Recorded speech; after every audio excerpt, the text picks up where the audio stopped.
Hello, this is Indianola Community School District Superintendent Art Sathoff, and I'd like to take this opportunity to give you an update on Return to Learn planning, which is ongoing. The district leadership team has been planning and having discussions about the best way to safely get our students and staff back to school, and plans to have final recommendations for the school board to consider July 20th. This planning has included multiple surveys of stakeholders and 6 planning teams with involvement of various staff members. I think everybody understands this is an evolving situation and that plans need to be flexible. Guidance from the CDC, the American Academy of Pediatrics, the Iowa Department of Public Education, the Iowa Department of Public Health, Warren County Public Health, and other sources is being considered, and staff members, as I mentioned before, have had involvement at various stages of the plan as well. We know that people's family situations and their opinions vary greatly with regard to COVID-19. Our priorities are to get students and staff back on site safely and to do the best job we can of meeting the individual needs of students and families. There are many moving parts in Return to Learn, and today I want to share the leadership team's current thinking on a few of the leading concerns we have heard. I want to note again that this plan is not complete and has not yet been approved, and it's extremely important to be flexible as situations can evolve. With that said, I'd like to touch on instructional models, face coverings, health screenings, and transportation specifically today. In terms of instructional model, the instructional model that the leadership team will be recommending to the board is a hybrid model that accommodates both a desire to get students and staff in the buildings 5 days a week and a need to provide quality online instruction for students who are unable to return to school currently because of health risk or families who are just not ready to have their students come back. In this plan, students will attend school daily, but the school day will conclude 90 minutes earlier than usual. This addresses planning and time for remote instruction. We believe there are several key benefits to this plan. One of the greatest benefits is a consistent daily schedule.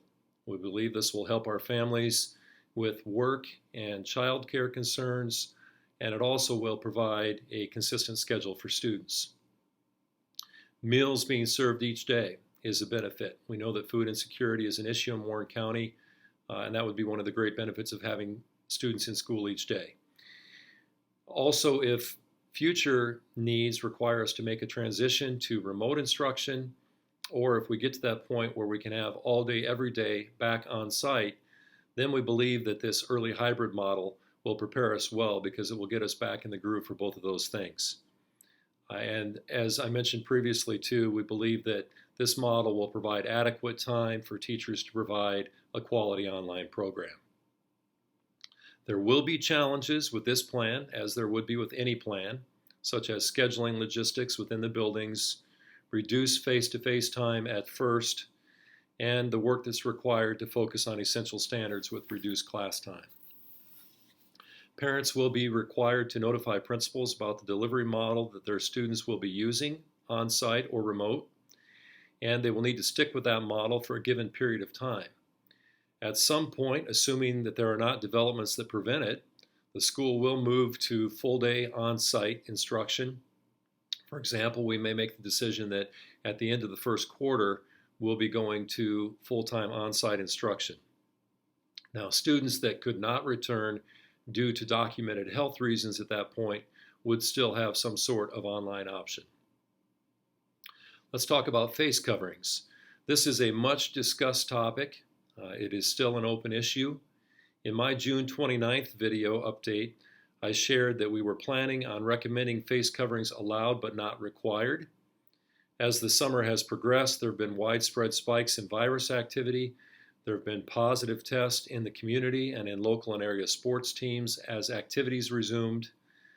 The CDC recommends face coverings for people over age 2 when physical distancing can't be achieved and when masks can be worn properly. The Iowa Department of Education, in consultation with the Iowa Department of Public Health, does not recommend requiring face coverings.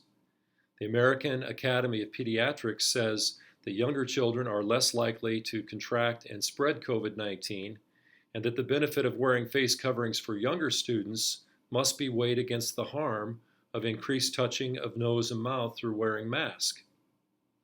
Cloth masks need to be washed after use and should only be handled by the strings or loops. In a school setting, they would need to be safely stored when not being worn, such as at lunch and recess. Older students, and especially staff, are at greater risk of contracting and spreading the COVID-19 virus. With these things and more in mind, at this point, the leadership team plans to recommend to the board that face coverings be required for all staff and students grades 6 through 12 to be worn whenever physical distancing can't be achieved. If someone has a documented medical reason for not wearing a face covering, that should be discussed with the building principal and will be accommodated. The district would provide 2 cloth face masks to each staff member and student in grades 6 through 12. Students and staff could also elect to wear their own school-appropriate face covering, such as a mask or gaiter. Pre-K 5 students would be allowed to wear face coverings under this recommendation, but not required to.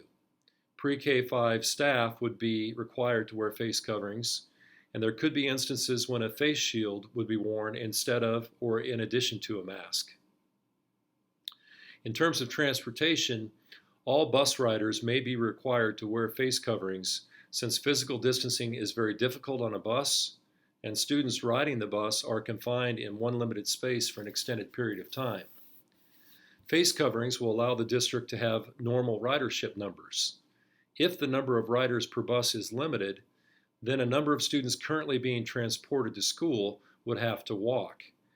By Iowa code, school districts must provide transportation to students in kindergarten through 5th grade who live 2 miles or more from school, and to students in grades 6 through 12 who live 3 miles or more from school. Another topic is health screenings. The district is requesting that parents screen students' health prior to their coming to school or getting on the bus. If students have a fever above 100.4 degrees Fahrenheit or are exhibiting other symptoms of COVID-19, they should not come to school, and this would be the same for staff. If symptoms persist, parents may consider having the student tested for COVID-19. The schools will not do temperature checks at the door upon arrival because we do not want to create a bottleneck where students and staff are congregating. However, the district will have the capacity to temperature check all students in the classroom early in the school day and will recommend that. There are many more considerations within the planning being done, including hygiene and sanitation, physical distancing, addressing social and emotional needs of students and staff, and much more. Please feel free to reach out to other administrators or me with questions.